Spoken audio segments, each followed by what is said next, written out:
Mga ka-viewers, 11 na pala dito. Naaga akong magluto. Yan na Magluluto ako ng yan. Ay, lagyan ko muna ito ng oil.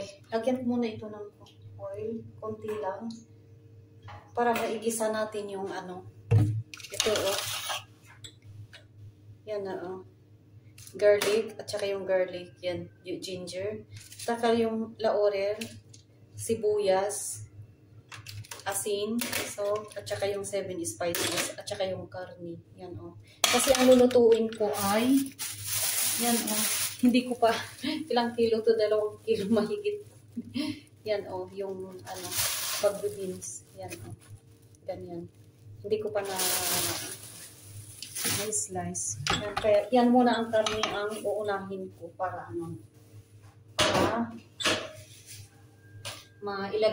ilagay ko dito sa pressure cooker. Para madali maluto. Ganyan Igisa-gisa lang ko muna. Ako nilalagyan ko ng ginger. Yan. Ganyan Igisa-gisa lang. Ganyan. Tapos ilalagay ko yung sibuyas.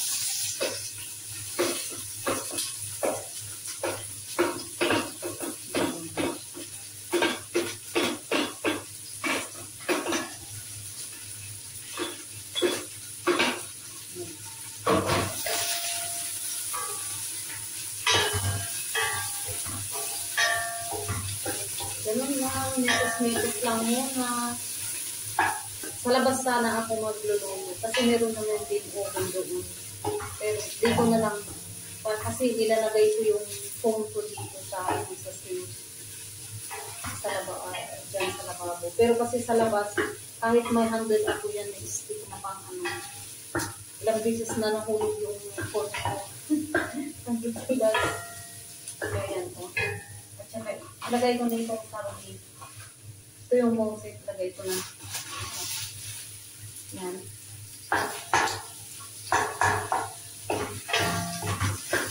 Kasi yung binili ko na na karni, tawag nila ay marzel. Yung parang may halong gelatin. Yan. Yan. Nalagay ko na yung mga at saka yung 7 spices. Hindi yan hindi yan maanghang. Yung kaya tinawag nilang 7 spices. Kasi lahat na nandoon na yung mga ingredients. Mga black pepper, gano'n. Pero ako, mag-extra ako yan. Maglalagay ako ng kunting lang. Pero sa kanila talaga, 7 spices lang talaga ang nilagay nila. Pero mag-a-add ako ng mag-add ako ng black pepper. Kunti lang ganyan. Yan.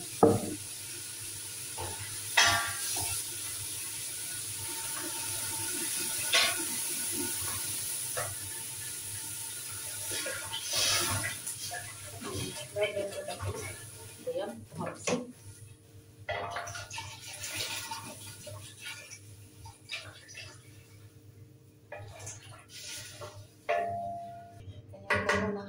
Antayin ko yung white na bubbles niya. Kaya saan yung takip nito? Oo. Pero hindi ko muna ilalak yan kasi pag nilak mo yan, kasi ito yung cover ng pressure cooker. Iganyan ko lang muna. Ganyan. Hindi ko yung totally na nilagay. Kasi, bakit? Antayin ko muna na kumulo para lalabas yung bubble na white. Tapos, tatanggalin ko, tatapon ko. Pagkatapos, saka ko ito, tatakpan at ilagay dito yung niya. Ilagay dyan sa labas. Kasi, maingay. Yan.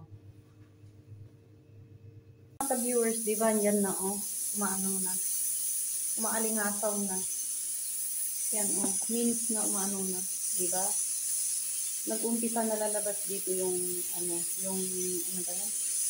Yung exhaust ng evaporate ng, niya, bubbles niya. Yan. Tsaka, papahinaan ko lang yung, papahinaan ko yung apoy, ganyan lang. Ganyan, at ilagay ko ng, ilagay ko lang ng half hour. Yan. Yan, lagay ko ng half hour yan.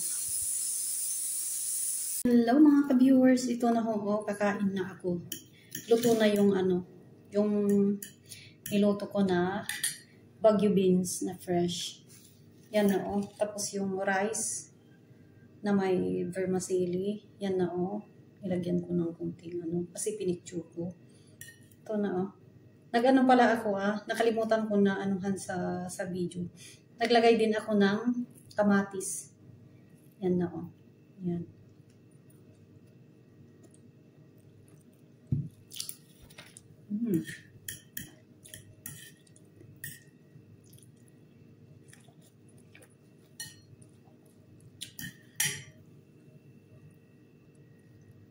Yan tanghalian na tayo. Tanghalian na ako. Kasi hindi ko na maantay ang ang oras na dito, 1:30, 1:35. Darating pa ang anak ko noon, galing school, mga 2:30, 2:45, gano'n.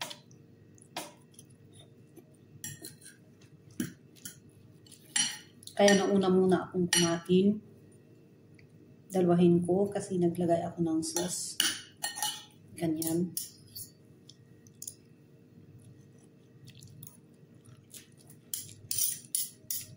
Pero sila dito, ito lang ang gamit nila, tinidor lang.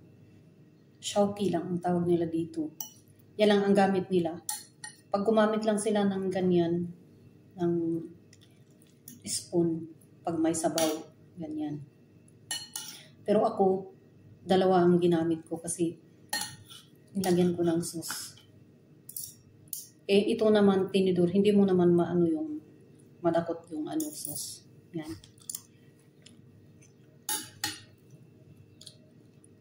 Sobrang soft na yung karne.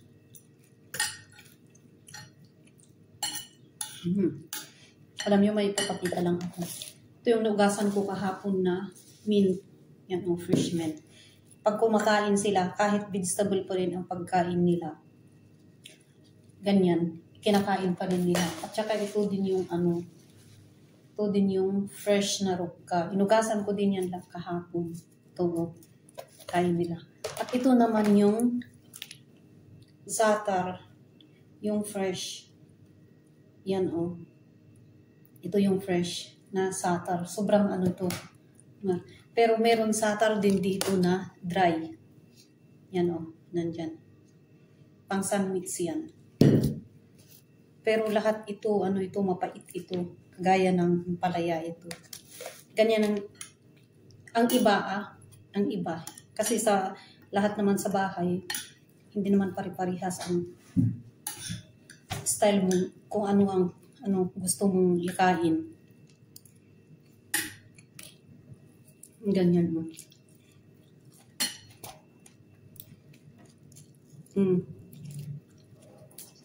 Ito ay mint, fresh mint. Sobrang pait. Yan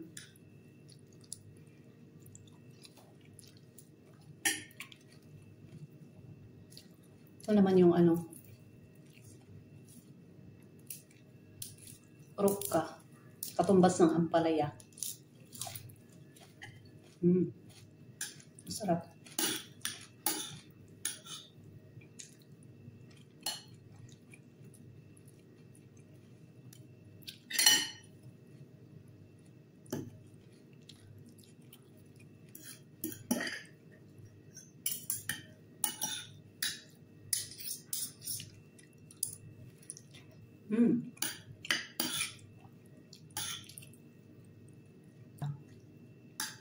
Kamatis at saka cucumber.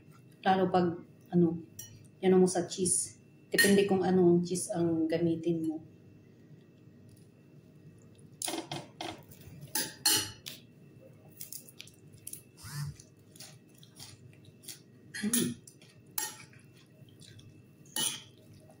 Ako kasi mas naanuhan ba ako ng yung sauce niya. Nilagay ko diyan sa sa labas, kahit nilagay ko sa labas yan.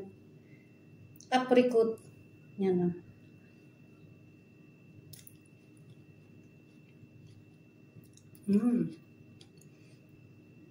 Kasi summer, kahit yung prutas din, ingat lang sa kasi kung minsan may may word. Yan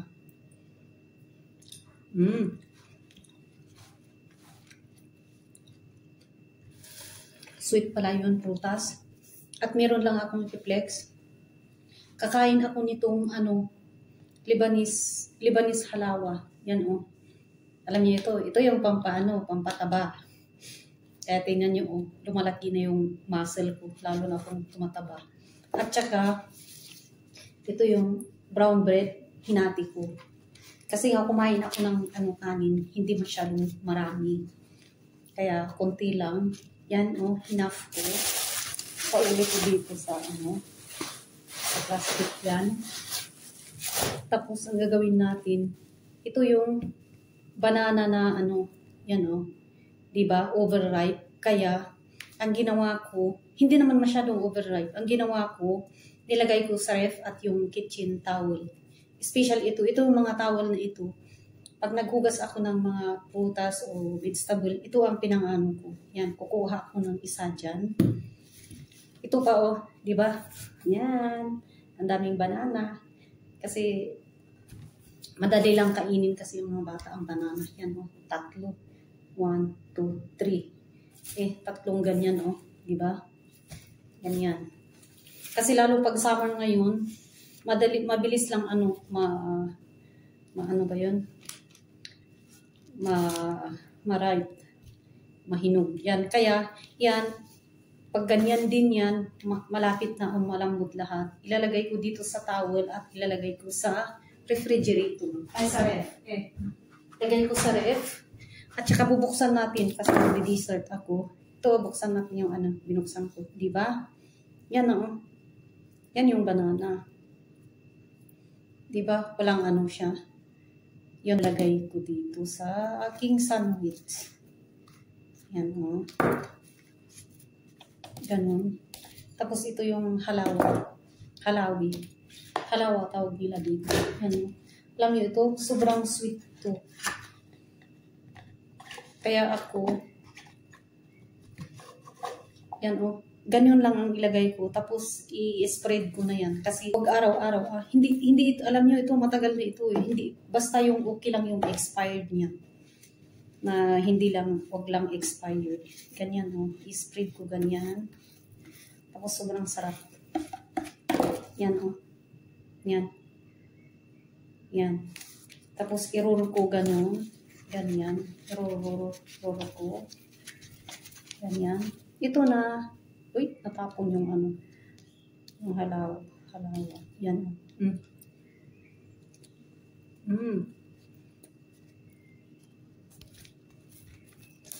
Ang sarap.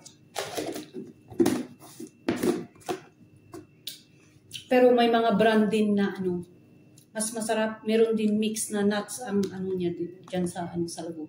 Depende. Pero ito plain ito. Plus mag-juice ako. Sino ba man ang hindi tumaba dito? Kasi kahit konti lang ang pagkain mong lunch mo, kasi kakain ka ng prutas at saka maghihimagas ka ng sweet. Yan. Sino ba nang tumataba? Pero ako, kung minsan, hindi ko talaga inanuhan. Gusto ko lang kasi itong kumain, sinadya ko talaga na konti lang ang kinain ko.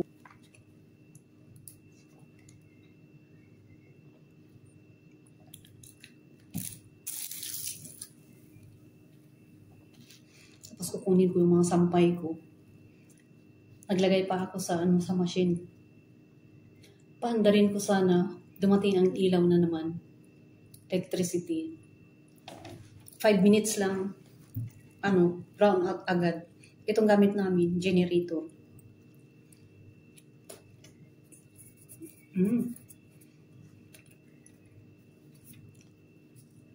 Sobrang sarap.